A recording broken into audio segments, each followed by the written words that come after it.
بسم الله الرحمن الرحيم. بسم الله الرحمن الرحيم. رب يسر رب يسر ولا تعسر ولا تعسر وتمم بالخير وتمم بالخير وبك نستعين وبك نستعين يا فتاح يا فتاح يا عليم يا عليم. رب يسر رب يسر ولا تعسر ولا تعسر وتمم بالخير وتمم بالخير وبك نستعين وبك نستعين يا فتاح يا فتاح يا عليم يا عليم. رب يسر رب يسر ولا تعسر ولا تعسر وتمم بالخير وتمم بالخير وبك نستعين وبك نستعين يا فتاح يا فتاح يا عليم يا عليم. صلى الله تعالى صلى الله تعالى على حبيبه على حبيبه سيدنا مولانا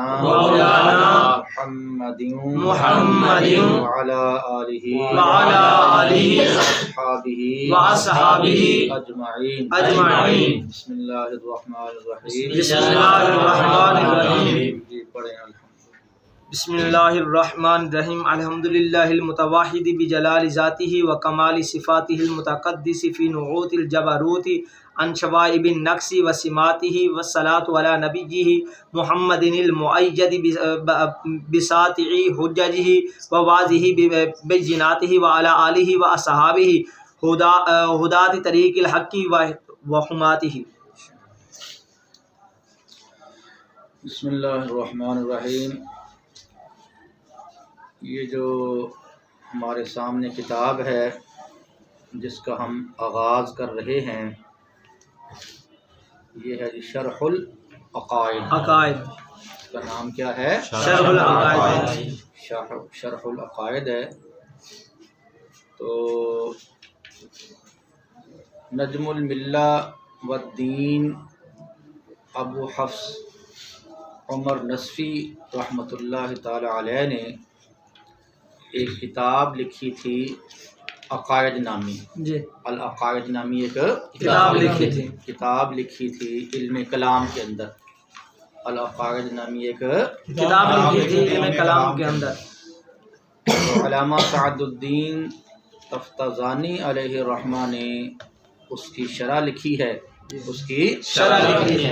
جس کا نام رکھا گیا شرح العقائد. جس کا نام شرح العقائد. ٹھیک ہے جی چونکہ العقائد متن ہے. جی العقائد متن ہے تو اس کی شرح کا نام رکھ دیا گیا شرح العقائد. اس کی شرح کا نام رکھ دیا گیا شرح العقائد. تو جو ماتن ہیں ان کا نام کیا ہے؟ عمر. جی ماتن کا نام عمر ہے. اور آپ کی جو کنیت ہے وہ ابو حفص ہے.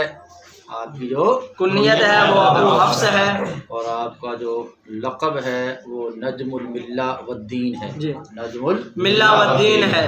ٹھیک ہے جی. جی اور آپ چونکہ شہر نصف کے اندر پیدا ہوئے ہیں. جی شہر نصف کے اندر پیدا ہوئے ہیں. اس وجہ سے نصفی کہلاتے ہیں. جی اس وجہ سے نصفی کہلاتے ہیں. ٹھیک ہے. یہ تو ہو گئے ماتن علیہ رحمہ ہیں. جی اور شارع علیہ رحمہ جو ہیں علامہ سعد الدین تفتازانی علیہ تفتازانی علیہ رحمہ ہیں. تفتازانی علیہ الرحمہ. تو جو بھی انسان جو ہے وہ علم شروع کرتا ہے، جو بھی فن شروع کرتا ہے تو اس علم کی تعریف، اس کا موضوع اور اس کی غرض و غایت کا جاننا کیا ہے؟ ضروری ہوتا ہے. ان کے متعلق چونکہ گفتگو خود کتاب کے اندر آ جائے گی. جی خود کتاب کے اندر آ جائے گی. لہذا اب یہاں ہم اس کو ذکر نہیں کرتے. جی شارع علیہ الرحمہ نے اپنی کتاب کا جو آغاز ہے وہ بسم اللہ الرحمن الرحیم سے برکت حاصل کرنے کے بعد اللہ تبارک و تعالیٰ کی حمد کے ساتھ کیا ہے. اللہ تبارک و تعالیٰ کی حمد کے ساتھ کیا ہے. تو گویا بسم اللہ اور حمد سے کتاب کا کیا کیا گیا؟ آغاز کیا گیا. تو سوال پیدا ہوتا ہے کہ بسم اللہ اور الحمد سے کتاب کا آغاز کرنے کے اندر کیا حکمت ہے؟ جی بسم اللہ شریف سے اور الحمد شریف سے آغاز کرنے میں کیا حکمت ہے؟ تو اس کا جواب یہ ہے کہ شارح علیہ رحمہ نے اپنی کتاب کا آغاز بسم اللہ شریف اور الحمد شریف سے کر کے قرآن مجید فرقان حمید کی اقتدا کی ہے. جی قرآن مجید فرقان حمید کی ابتدا کی ہے، کیونکہ قرآن مجید فرقان حمید کے اندر بھی بسم اللہ الرحمن الرحیم کے بعد الحمدللہ موجود ہے. جی الحمدللہ ہی موجود ہے، تو اس کتاب کے اندر بھی بسم اللہ الرحمن الرحیم کے بعد کیا ہے؟ الحمدللہ موجود ہی ہے. تو اس طرح جب مصنف نے اپنی کتاب کا آغاز بسم اللہ اور اللہ تبارک و تعالیٰ کی حمد کے ساتھ کیا جی تو قرآن مجید فرقان حمید کے ساتھ موافقت ہو گئی. جی کیا ہو گئی؟ قرآن مجید فرقان حمید کے ساتھ موافقت ہو گئی، کتاب اللہ کے ساتھ موافقت ہو گئی. اور بسم اللہ کے بعد اور الحمد شریف کے ساتھ جو ہے وہ کتاب کو شروع کرنا، ان دونوں کے ساتھ کتاب کو شروع کرنے میں حدیث مبارک کے ساتھ بھی موافقت ہے. جی حدیث پاک کی بھی اقتدا اور پیروی ہے. وہ اس طرح کے اس مقام پر جو ہیں وہ دو حدیثیں ہیں. جی اس مقام پر دو حدیثیں ہیں.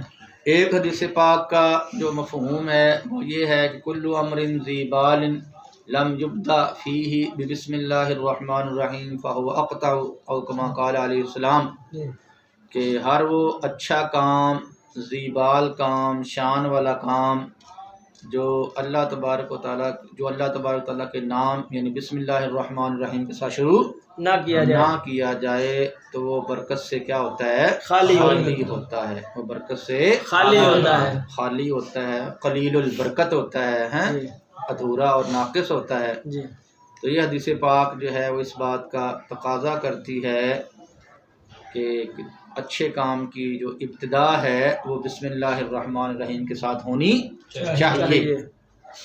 اور جو دوسری حدیث شریف ہے وہ اس طرح ہے، اس کا مفہوم اس طرح ہے کل امر ذی بال لم یبدا فیہ بحمد اللہ تعالی فہو اقطع او کما قال علیہ السلام، کہ ہر اچھا اور ذی بال کام جو اللہ تبارک و تعالیٰ کی حمد کے ساتھ شروع نہ کیا جائے وہ برکت سے کیا ہوتا ہے؟ خالی ہوتا ہے، قلیل البرکت ہوتا ہے، وہ ادھورا اور ناقص ہوتا ہے. تو یہ حدیث پاک بھی اس بات کا تقاضا کرتی ہے کہ ذی بال کام کی ابتدا تسمیہ اور تحمید سے کی جائے. ذی بال کام کی جو ابتدا ہے وہ اللہ تبارک و تعالیٰ کی حمد کے ساتھ ہونی چاہیے. یہ حدیث پاک اس بات کا تقاضا کرتی ہے کہ عارضی شان کام کی ابتدا اللہ تبارک و تعالیٰ کی حمد سے ہونی چاہیے. تو ٹھیک ہے، تو یہاں پر دونوں حدیثیں ہو گئیں. تو ان دونوں حدیثوں کی پیروی اور اقتدا کرتے ہوئے شارح علیہ رحمہ نے اپنی اس کتاب کا جو آغاز ہے وہ بسم اللہ الرحمن الرحیم اور اللہ تبارک و تعالیٰ کی حمد کے ساتھ کیا ہے. ٹھیک ہے جی. اور بسم اللہ الرحمن الرحیم اور الحمد سے کتاب کے شروع کرنے میں جو ہے وہ سلف صالحین کے طریقہ کی بھی پیروی ہے. جی سلف صالحین کے طریقہ کی بھی پیروی ہے، کیونکہ سلف صالحین کا طریقہ بھی یہی چلا آ رہا ہے کہ وہ اپنی کتابوں کو بسم اللہ کے بعد اللہ تبارک و تعالیٰ کی حمد کے ساتھ شروع کرتے آئے ہیں. بسم اللہ کے بعد اللہ تبارک و تعالیٰ کی حمد سے شروع کرتے آئے ہیں. یعنی وہ بسم اللہ اور حمد دونوں سے کتابوں کا آغاز کرتے چلے آ رہے ہیں. تو انہوں نے بھی اپنی کتاب کا آغاز بسم اللہ اور اللہ تبارک و تعالیٰ کی حمد کے ساتھ کیا ہے تاکہ سلف صالحین کے طریقہ کی کیا ہو جائے؟ ابتدا اور پیروی ہو جائے. ٹھیک ہے جی. اس کے بعد مصنف رحمہ یہاں پر ایک اعتراض ہے. اب یہاں پر ایک اعتراض ہوتا ہے. وہ اعتراض یہ ہے بھائی کہ یہاں پر جو ابتدا کے بارے میں حدیث ہے، ابتدا کے بارے میں جو حدیث ہے وہ بسم اللہ والی بھی ہے. کیا ہے؟ بسم اللہ والی بھی ہے اور حمد والی بھی ہے. تو بھائی آپ نے یہ کہا کہ مصنف رحمہ اللہ نے بسم اللہ اور حمد کے ساتھ کتاب کو شروع فرما کر تو دونوں حدیثوں پر کیا کیا ہے؟ عمل کیا ہے. دونوں حدیثوں پر عمل کیا ہے. تو بھائی جو کتاب کا جو آغاز ہے، کتاب کا جو آغاز ہے وہ تو صرف ایک ہی چیز سے ہو سکتا ہے. کتاب کا آغاز تو ایک ہی چیز سے ہو سکتا ہے. اگر بسم اللہ الرحمن الرحیم سے کتاب کا جو ہے وہ آغاز کیا جائے تو پھر الحمدللہ سے کتاب کا آغاز نہیں ہوتا. جی. بسم اللہ سے ابتدا کی جائے تو الحمد سے ابتدا نہیں ہو سکتی ہے. اور اگر جو ہے وہ حمد سے ابتدا کر لی جائے، حمد سے ابتدا کر لی جائے تو پھر بسم اللہ سے ابتدا نہیں ہو سکتی ہے. جی. پھر بسم اللہ سے ابتدا نہیں ہو سکتی ہے. پھر بھائی جب ابتدا جو ہے وہ کسی ایک چیز سے ہو سکتی ہے، دونوں سے ابتدا نہیں ہو سکتی. تو اس طرح تو پھر دونوں حدیثوں کے درمیان جو ہے وہ تعارض اور ٹکراؤ آ جائے گا. جی. کیا آ جائے گا؟ تعارض اور ٹکراؤ. تو جب دونوں حدیثوں کے درمیان کیا آ گیا؟ تعارض اور ٹکراؤ آ گیا تو پھر دونوں حدیثیں جو ہیں وہ قابل عمل نہیں رہیں گی. جی. دونوں حدیثیں قابل عمل نہیں رہیں گی، کیونکہ ایک قاعدہ بھی ہے اذا تعارضا تساقطا، اذا تعارضا تساقطا، کہ جب دو دلیلوں کے اندر کیا آ جائے؟ تعارض آ جائے تو وہ دونوں ساقط ہو جاتی ہیں. جی. وہ دونوں ساقط ہو جاتی ہیں. تو جب یہاں پر تسمیہ والی حدیث جو ہے اور تسمیہ سے جو بسم اللہ سے ابتدا کرنا ہے اس والی حدیث کے اندر، اور جو حمد سے ابتدا کرنے والی جو حدیث پاک اس کے اندر، دونوں کے اندر کیا آ گیا؟ تعارض اور ٹکراؤ آ گیا. تو پھر دونوں حدیثیں قابل عمل نہ رہیں. جی. دونوں حدیثیں قابل عمل نہ رہیں. تو جب دونوں حدیثیں جو ہیں وہ قابل عمل نہ رہیں تو پھر آپ کا یہ کہنا کہ شارح نے اپنی کتاب کا آغاز بسم اللہ اور الحمدللہ سے کر کے حدیث پاک کی کیا کی ہے؟ پیروی کی ہے. حدیث پاک کی پیروی کی ہے. تو یہ بات آپ کی درست نہیں ہے. یہ بات آپ کی درست نہیں ہے. تو بھئی اس کا جواب دیا گیا ہے، لیکن جواب سے قبل ایک تمہید ہے. جی. جواب سے قبل ایک تمہید ہے. وہ تمہید یہ ہے کہ ابتدا کی 3 قسمیں ہیں. ابتدا کی 3 قسمیں ہیں. ایک ہے ابتداء حقیقی، ایک ہے ابتداء اضافی، اور ایک ہے ابتداء عرفی. ابتدا کی کتنی قسمیں ہیں؟ 3 قسمیں ہیں. 3 قسمیں ہیں. ابتداء حقیقی کا مطلب یہ ہوتا ہے کہ کسی چیز کو سب سے پہلے رکھنا. جی. کسی چیز کو سب سے پہلے رکھنا، اس طرح کہ اس سے پہلے کوئی اور چیز نہ ہو. جی. اس سے پہلے کوئی اور چیز نہ ہو. ٹھیک ہے. جی. اور ابتداء اضافی کا مطلب ہوتا ہے کہ کسی چیز کو بعد سے پہلے رکھنا. جی. کسی چیز کو بعد سے پہلے رکھنا، اس سے پہلے کوئی چیز ہو یا نہ ہو. ٹھیک ہے. جی. اور ابتداء عرفی کا مطلب ہوتا ہے کہ کسی چیز کو مقصود سے پہلے رکھنا. جی. کسی چیز کو مقصود سے پہلے رکھنا. ٹھیک ہے. تو جی. ابتدا کی کتنی قسمیں ہو گئیں؟ 3 قسمیں ہو گئیں. اس تمہید کے بعد، اس تمہید کے بعد آپ کے اعتراض کا جواب یہ ہے بھئی آپ کا اعتراض تب وارد ہونا تھا. آپ کا اعتراض تب وارد ہونا تھا جب بسم اللہ والی حدیث اور جو حمد والی حدیث ہے، دونوں حدیثوں میں ابتدا سے ابتداء حقیقی مراد ہوتی. جی. اگر دونوں حدیثوں میں ابتدا سے ابتداء حقیقی مراد ہوتی تب تو آپ کا اعتراض ہونا تھا. جی. تب تو آپ کا اعتراض ہونا تھا. لیکن ایسا نہیں ہے. دونوں حدیثوں میں ابتدا سے ابتداء حقیقی مراد نہیں ہے، بلکہ جو اپنا بسم اللہ والی حدیث ہے اس میں ابتدا سے مراد جو ہے وہ ابتداء حقیقی ہے. جی.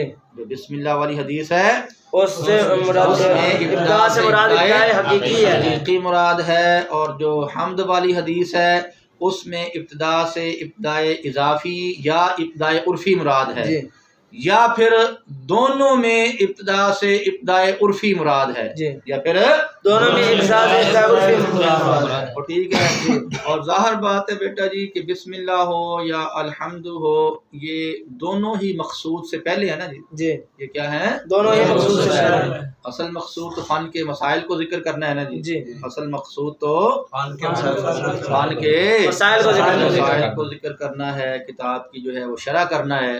ہاں جی. جی. تو یہ بسم اللہ جو ذکر کی گئی ہے یا شروع میں جو الحمد ذکر کیا گیا ہے، یہ دونوں باتیں اصل مقصود سے کیا ہیں؟ پہلے ذکر کی گئی ہیں. اصل مقصود سے پہلے ذکر کی گئی ہیں. لہذا اس طرح جو اعتراض ہے تعارض والا وہ رفع ہو جاتا ہے، اٹھ جاتا ہے. جی. یہ اعتراض تب وارد ہونا ہے جب اپنا بسم اللہ والی حدیث میں بھی ابتدا سے ابتداء حقیقی مراد ہو، جی، اور حمد والی والی حدیث حدیث ہے سے اس میں بھی ابتدا سے ابتدائے حقیقی مراد ہو۔ حقیقی مراد ہو، تو تب تو اعتراض ہو سکتا ہے کہ بھئی ابتدا کسی ایک چیز سے ہو سکتی جی ہے، جی لیکن یہاں پر ایسا ہے نہیں ہے، جی بلکہ بسم اللہ والی حدیث کے اندر ابتدا کو وہ جو حدیث پاک ہے وہ ابتدائی حقیقی پر محمول ہے، جی، بسم اللہ والی حدیث پاک ابتدائی حقیقی مراد ہے۔ حقیقی پر محمول ہوگی، اور جو حمد والی حدیث ہے وہ ابتدائی اضافی پر یا ابتدائی عرفی پر محمول ہوگی، یا پھر جو دونوں حدیثیں ہیں حمد والی حدیث پاک اور جو حمد اور الحمد بسم اللہ والی جو حدیث پاک ہے، جی، یہ دونوں جو ہیں وہ ابتدائے عرفی پر محمول پر ہوں، معمول ہیں، دونوں کیا ہیں؟ ابتدائے عرفی پر معمول ہے، لہذا اعتراض وارد نہیں ہوتا۔ اور یہ کہنا درست ہو جائے گا کہ مصنف نے، شارح نے اپنی کتاب کا آغاز بسم اللہ اور الحمدللہ سے کر کے حدیث پاک کی اتباع اور پیروی کی ہے، یہ بات کیا ہو جائے گی؟ درست ہو جائے درست ہو جائے گی، ٹھیک ہے جی۔ جی، اس کے بعد مصنف رحمۃ اللہ تعالی علیہ جو ہیں انہوں نے فرمایا الحمدللہ المتوحد، جی، الحمد للہ المتواحد، تو حمد پر جو الف لام ہے، یہ الف لام جو ہے وہ استغراقی بھی ہو سکتا ہے، جنسی بھی ہو سکتا ہے، اور آدھے خارجی کا بھی ہو سکتا ہے، خارجی کا بھی ہو سکتا ہے، آدھے خارجی کا بھی ہو سکتا ہے۔ ہاں، الف لام جو ہے اگر اس کو استغراقی بنایا جائے تو پھر مطلب یہ ہوگا کہ حمد کا ہر فرد جی، اللہ تبارک و تعالیٰ کے ساتھ خاص ہے، خاص ہے، حمد کا ہر فرد اللہ تبارک و تعالیٰ کے ساتھ خاص ہے۔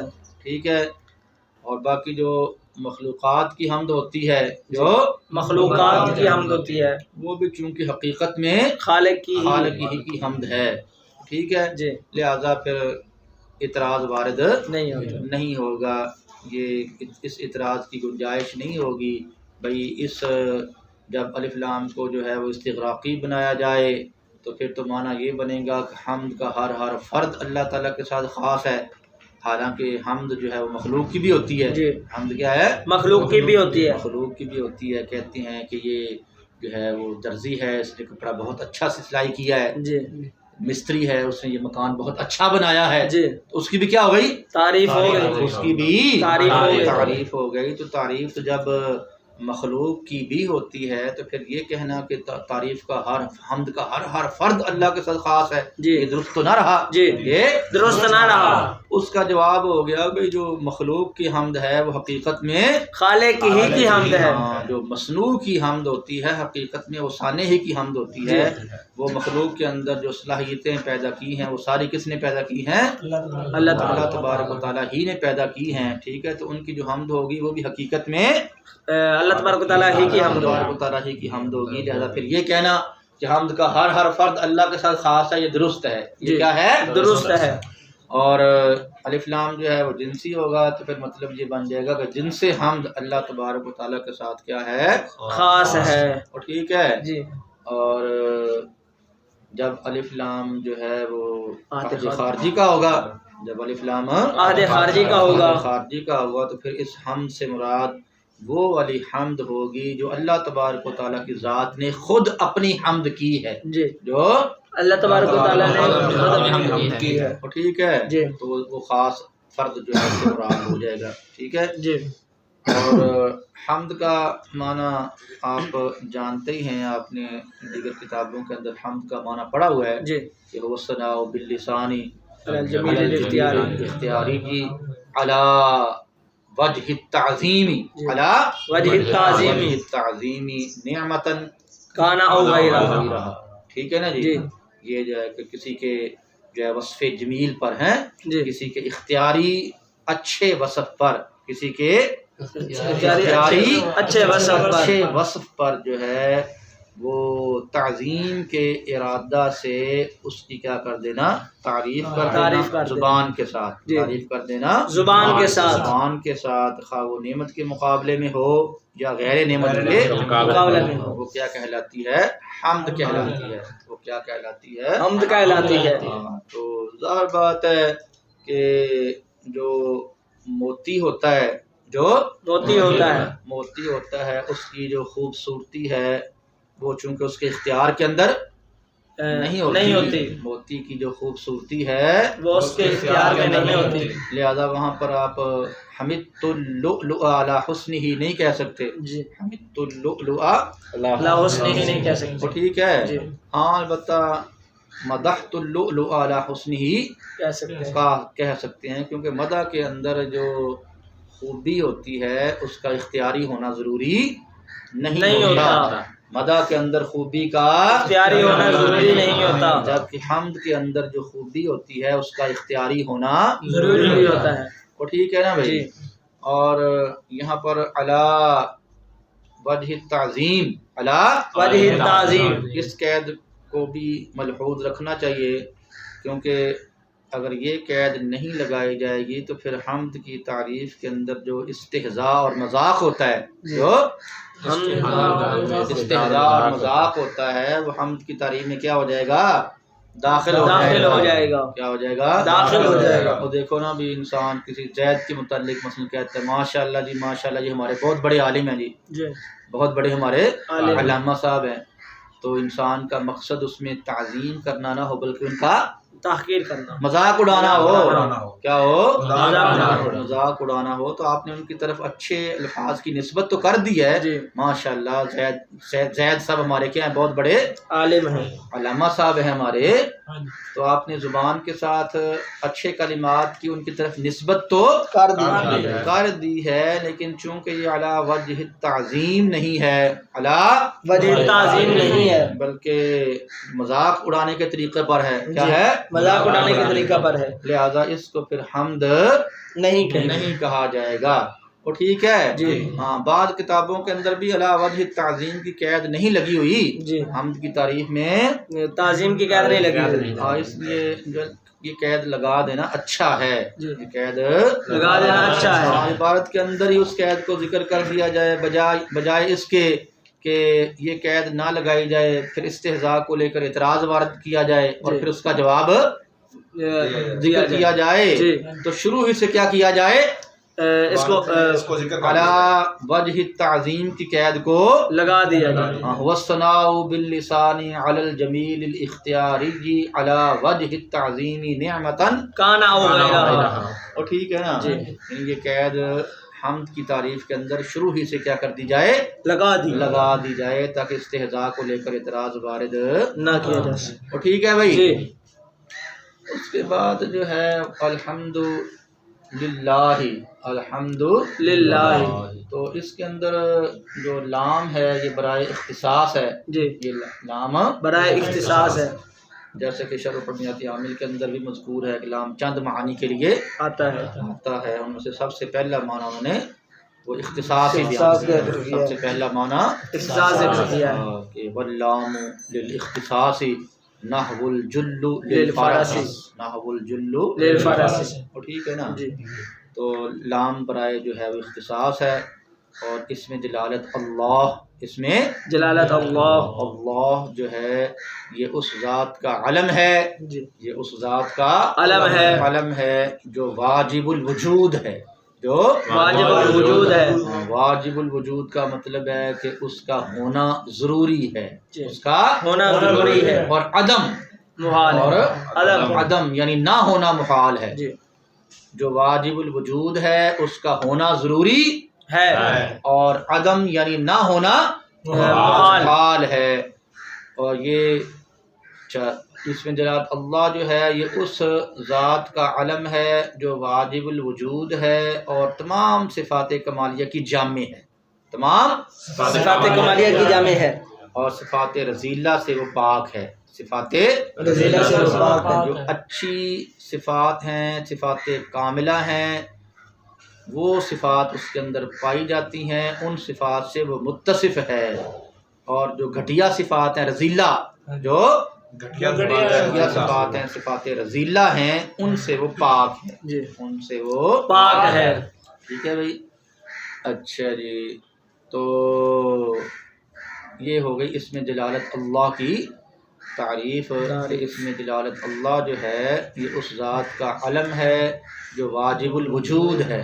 جو واجب الوجود ہے، اور تمام صفات کمالیہ کی جامع ہے، اور صفات رذیلہ سے وہ کیا ہے، پاک ہے۔ بھائی واجب الوجود جس کا وجود ضروری ہو، جس کا وجود ضروری ہو اور عدم محال ہو، جی، یہ صرف آپ جانتے ہیں کہ یہ صرف اللہ کی ذات ہی ہے۔ کیا ہے؟ اللہ ہی کی ذات ہے، اللہ کی ذات کے علاوہ کوئی واجب الوجود نہیں ہے، اللہ کی ذات کے علاوہ کوئی واجب الوجود نہیں ہے۔ اور کچھ وہ ہوتے ہیں جو ممکن الوجود ہیں، ممکن وجود ہیں، کہ جس کا ہونا نہ ہونا دونوں کیا ہیں؟ برابر، برابر ہونا نہ ہو برابر۔ جیسے ہم مخلوقات ہیں بھائی، ہم ممکن الوجود ہے نا جی، ہم ہوں یا نہ ہو کوئی فرق نہیں پڑتا تو ٹھیک ہے۔ جی، تو اللہ تبارک و تعالیٰ کی ذات کا ہونا ضروری ہے اور نہ ہونا محال ہے، جی، تو وہ واجب الوجود ہے۔ جی، تو کیا ہے؟ واجب الوجود ہے، ہمارا ہونا نہ ہونا برابر ہے، لہٰذا ہم ممکن الوجود ہیں، ہم کیا ہیں؟ ممکن الوجود ہے، اور ٹھیک ہے۔ جی، اور کچھ چیزیں وہ ہوتی ہیں کہ جن کا ہونا محال ہوتا ہے، جن کا ہونا محال ہوتا ہے، جن کا جو ہے جی وہ ہونا ممکن نہ ہو، جن کا ہونا ممکن نہ ہو، کچھ اشیاء وہ ہوتی ہیں جن کا ہونا ممکن نہ ہو، ان کو محال کہتے ہیں۔ کیا کہتے ہیں؟ محال کہتے ہیں، ممتنع کہتے ہیں، محال محال کہتے ہیں، ممتنع ممتنع بھی ہے نا، وہ کیا ہے؟ محال ہے، ممتنع ہے۔ مثلا شریک باری تعالیٰ ہے بھائی، جی، کیا ہے؟ شریک باری تعالیٰ شریک باری تعالیٰ کا ہونا جو ہے وہ ممکن ہے؟ نہیں ممکن نا جی، نہیں، لہذا وہ ممتنع اور محال ہے۔ جی، تو کیا ہے؟ ممتنع اور محال ہے، اور ٹھیک ہے۔ جی، تو جس کا ہونا ضروری ہو اور نہ ہونا محال ہو وہ واجب الوجود، جی، وہ اللہ کی ذات ہے۔ جس کا ہونا نہ ہونا کیا ہو؟ برابر ہو، وہ ممکن الوجود ہے۔ جی، جیسے ہم مخلوقات ہیں، جی، ہم مخلوقات ہیں، اور جس کا ہونا ممکن نہ ہو، جس کا ہونا ممکن نہ ہو تو وہ کیا ہے؟ محال ہے، محال ہے، ممتنع ہے۔ وہ جی، کیا ہے؟ ممتنع ہے، تو ٹھیک ہے۔ جی، جیسے کہ شریک باری تعالیٰ اس کا ہونا کیا ہے؟ محال ہے، ممتنع ہے، ناممکن ہے۔ جی، وہ ٹھیک ہے نا بھائی؟ جی، تو المتوحدی متوحدی، تو المتوحد جو ہے یہ توحد سے اس میں فاعل کا صیغہ ہے، توحد سے اس میں فاعل کا صیغہ ہے، توحد یتوحد توحدا فہو متوحد، توحد یتوحد توحدا فهو متوحد، فہو متوحد۔ تو المتوحد جو ہے یہ المتفرد کے معنی میں ہے، المتوحد المتفرد کے معنی میں ہے، اور المتفرد کا معنی ہے یکتا، المتفرد کا معنی ہے یکتا، بھئی جو شے کسی چیز کے اندر متفرد ہوتی ہے، جی، جو شے کسی چیز کے اندر متفرد ہوتی ہے، متفرد ہوتی ہے اس میں اس کا کوئی دوسرا شریک نہیں ہوتا۔ جی، جو شے کسی چیز کے اندر کیا ہو؟ متفرد ہو، متفرد ہو، یکتا ہو، اس کے اندر کوئی دوسرا اس کا شریک نہیں ہوتا ہے۔ تو جب اللہ تبارک و تعالیٰ کی جو ذات ہے وہ اپنی ذات جلیلہ اور اپنی صفات کاملہ کے اندر کیا ہے؟ یکتا ہے، متفرد ہے۔ جی، جب اللہ تبارک و تعالیٰ کی ذات اپنی ذات جلیلہ اور صفات کاملہ میں کیا ہے؟ متفرد ہے، تو پھر اللہ تبارک و تعالیٰ کے ساتھ بھی اس کی ذات جلیلہ اور صفات کاملہ میں کوئی شریک نہیں ہے، نہیں ہوگا، کوئی شریک نہیں ہوگا۔ بھائی جو شے کسی چیز کے اندر کیا ہوتی ہے؟ متفرد ہوتی ہے۔ جو شے کسی چیز کے اندر متفرد ہوتی ہے، متفرد ہوتی ہے تو اس شے کا اس چیز میں اس کا کوئی شریک نہیں ہوتا ہے۔ جب اللہ تبارک و تعالیٰ کی ذات بھی اپنی ذات جلیلہ اور صفات کاملہ میں کیا ہے؟ متفرد ہے، اپنی ذات جلیلہ میں اور اپنی صفات کاملہ میں کیا ہے؟ متفرد ہے، یکتا ہے۔ تو اللہ تبارک و تعالیٰ کی ذات میں بھی اور اس کی صفات میں بھی اس کا کوئی شریک نہیں ہے، اس کا کوئی شریک نہیں ہے، ٹھیک ہے۔ جی، تو جو جلال کا لفظ آیا ہے بجلال ذات ہی میں لفظ جلال آیا ہے، جی، تو جلال کا ایک معنی ہوتا ہے عظمت، جی، جلال کا اوپر ہوتا ہے عظمت. اور اس کا جو دوسرا معنی ہے وہ یہ ہے کہ جلال جو ہے اس ہیئت کو کہتے ہیں. جلال اس ہیئت کو کہتے ہیں کہ جو دوسرے کو خوف اور دہشت کے اندر جو ہے مبتلا کر دیتی ہے، جو دوسرے کے لیے خوف اور دہشت کا موجب بنتی ہے، جو دوسرے کے لیے خوف اور دہشت کا موجب بنتی ہے. ٹھیک ہے. جلال کا معنی عظمت بھی ہوتا ہے. جلال اس حیت کو بھی کہتے ہیں جو دوسرے کے لیے دہشت اور خوف کا موجب بنتی ہے، دہشت اور خوف کا باعث بنتی ہے. ٹھیک ہے بھائی جی. اور بجلالی ذات ہی، بجلالی ذات ہی. یہاں پر جلال کی اضافت جو ذات کی طرف ہے، یہاں پر جلال کی اضافت جو ذات کی طرف ہے، ذات کی طرف ہے، تو یہ اضافت الصفت الی الموصوف کے قبیل سے ہے. یہ اضافت کیا ہے؟ اضافت الصفت الی الموصوف کے قبیل سے ہے. اضافت الصفت الی الموصوف کے قبیل سے ہے. لہذا عبارت یوں بن جائے گی کہ بذات ہل جلیلاتی، بذات ہل جلیلاتی. ٹھیک ہے. اور جو وکمال صفات ہی، جی، وکمال صفات ہی، لفظ کمال جو ہے یہ اس کی جو ضد ہے وہ کیا ہے؟ نقص. نقص. کمال نقص کی ضد ہے. ضد ہے. کمال کیا ہے؟ نقص کی ضد ہے. اور لفظ صفات جو ہے یہ صفاتن کی جمع ہے. صفات صفاتن کی جمع ہے. صفات جو ہے وہ اصل کے اندر، اور جو یعنی جو صفات ہے یہ صفاتن کی جمع ہے، اور صفاتن اصل میں وصفن تھا. جی، اصل میں وصفن تھا. وصفن تھا. تو عیدتن والے قانون کے مطابق واو کو حذف کیا. جی، واو کو حذف کیا. اس کے عوض جو ہے وہ آخر کے اندر تا لا کر ما قبل کو فتح دیا، اور جو عین کلمہ تھا اس کو کسرہ دیا، تو صفاتن ہو گیا. جی، کیا ہو گیا؟ صفاتن. اور ٹھیک ہے. جی، آپ نے قانون یہ پڑھا ہوا ہے، اس کے اعادے کی ضرورت نہیں ہے. جی. تو صفات جو ہے یہ صفات ان کی کیا ہے؟ جمع ہے. جمع ہے. اور یہاں پر بھی جو کمال کی اضافت کس کی طرف ہے؟ صفات کی طرف ہے.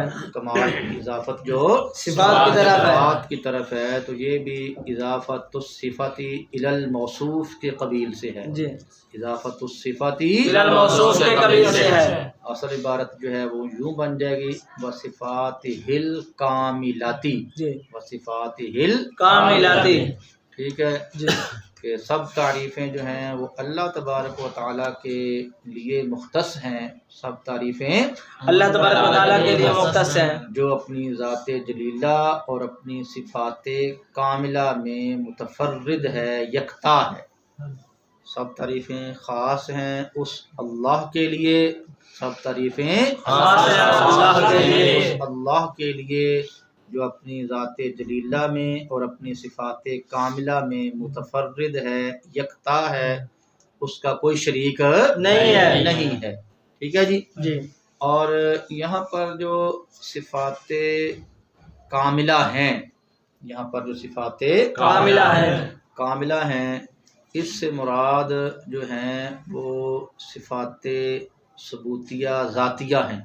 صفات ذاتیہ ہیں. صفات ثبوتیہ ذاتیہ ہیں. ہاں، اللہ تبارک و تعالیٰ کی جو صفات ثبوتیہ ہیں اور ان میں سے جو صفات ذاتیہ ہیں، یہ اللہ تبارک و تعالیٰ کی وہ صفات ہوتی ہیں کہ جن کے ساتھ اللہ تبارک و تعالیٰ جو ہے وہ موصوف ہوتا ہے. جن کے ساتھ اللہ تبارک و تعالیٰ موصوف ہوتا ہے، اور ان صفات کی جو ضد ہے، ان صفات کی جو ضد ہے ان سے وہ موصوف نہیں ہوتا. ان صفات سے تو وہ موصوف ہوتا ہے. صفات ثبوتیہ ذاتیہ ہیں، جی، ان سے تو اللہ تبارک و تعالیٰ موصوف ہوتا ہے، لیکن ان صفات کی جو ازداد ہیں، ان کی جو ضدیں ہیں، ان سے اللہ تبارک و تعالیٰ موصوف نہیں ہوتا، بلکہ ان کی ضدوں کی اللہ تبارک و تعالیٰ سے نفی ضروری ہے. یعنی جو صفات ثبوتیہ ذاتیہ ہیں ان سے تو اللہ تبارک و تعالیٰ موصوف ہوتا ہے، لیکن ان کی جو کیا ہیں؟ ضدیں ہیں، ان سے وہ موصوف نہیں ہوتا ہے. ان سے وہ موصوف نہیں ہوتا ہے. اور جو صفات ثبوتیہ ذاتیہ ہیں وہ 7 ہیں. صفات ثبوتیہ 7 ہیں، صفات ثبوتیہ ذاتیہ جی، صفات ثبوتیہ ذاتیہ کتنی ہیں؟ 7 ہیں، 7 ہیں۔ علم ہے، قدرت ہے، ارادہ ہے، حیات ہے، سمع ہے، بصر ہے اور کلام ہے۔ جی، کتنی ہو گئیں؟ 7 صفات ہیں۔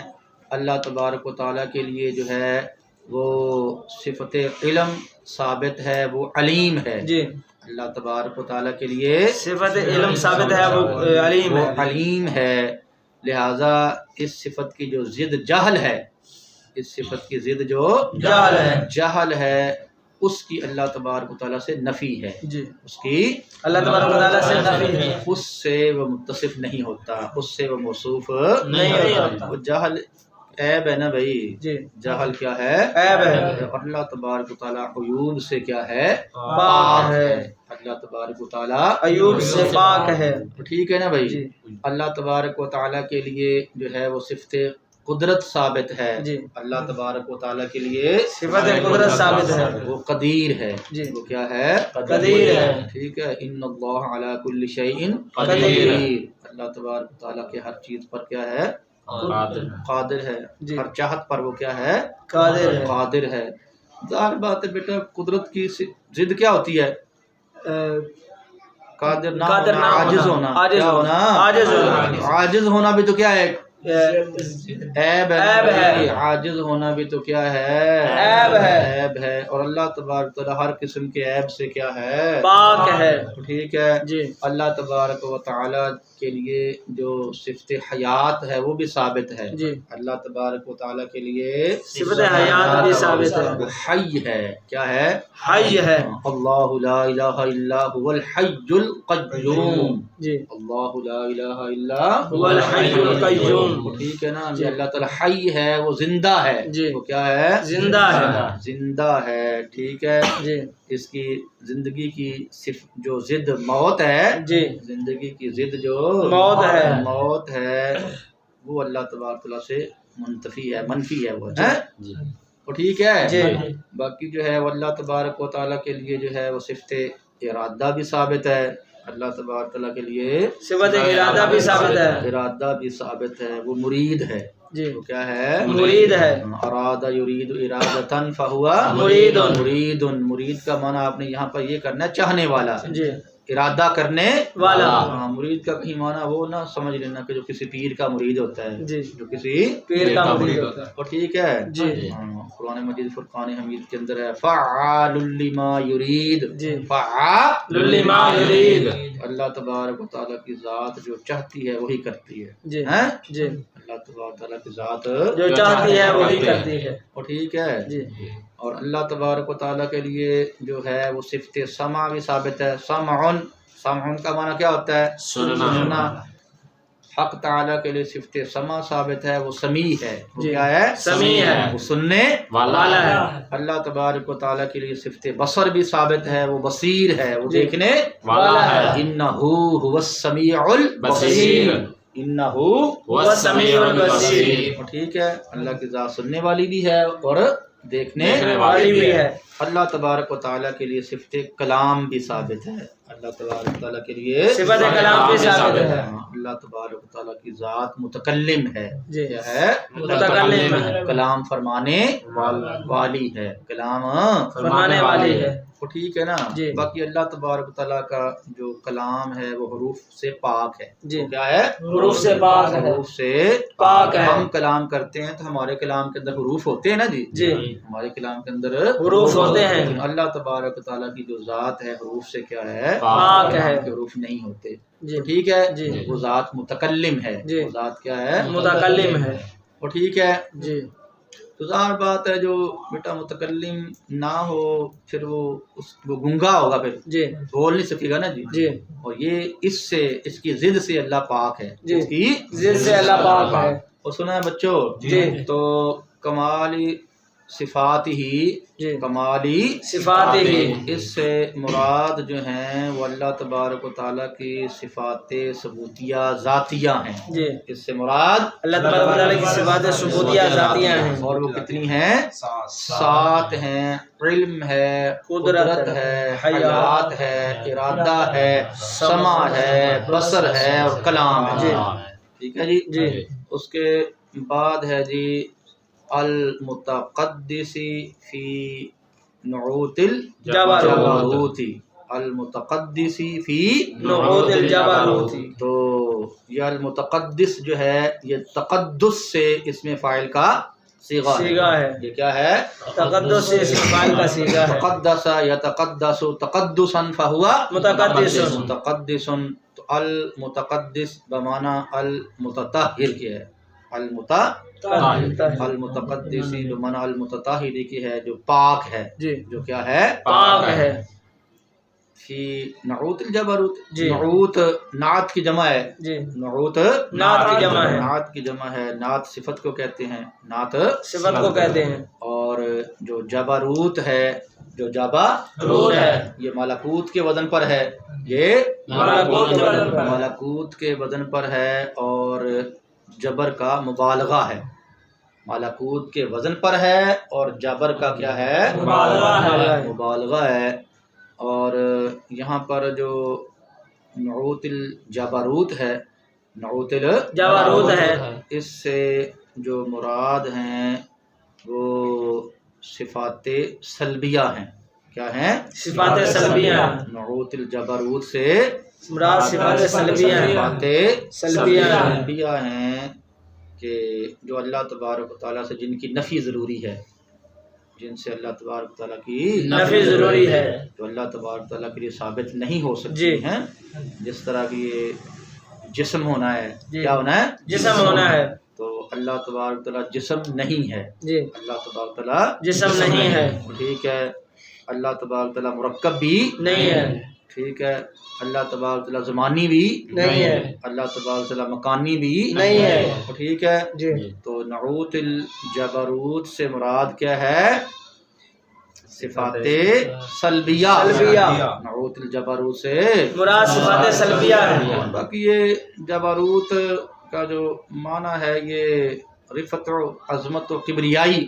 رفعت و عظمت و کبریائی. کبریائی کا معنی دیتا ہے جی لفظ رفعت عظمت و کبریائی کا معنی دیتا ہے. ٹھیک ہے. نعوت الجبروت سے صفات سلبیہ مراد ہیں. جی. نعوت الجبروت سے صفات سلبیہ سلبیہ مراد ہیں. ٹھیک ہے. اللہ جسم نہیں ہے، اللہ مرکب نہیں ہے، اللہ زمان نہیں ہے، وہ مکان نہیں ہے. ٹھیک ہے. جی اس کے بعد ہے جی ان شوائب النقص.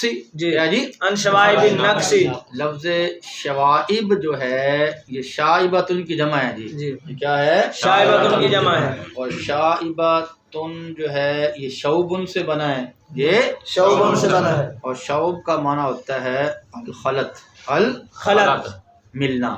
کیا کرنا؟ ملنا. اور ٹھیک ہے. جی اور نقص آپ جانتے ہیں کہ یہ کمال کی کیا ہے؟ ضد ہے. ضد ہے.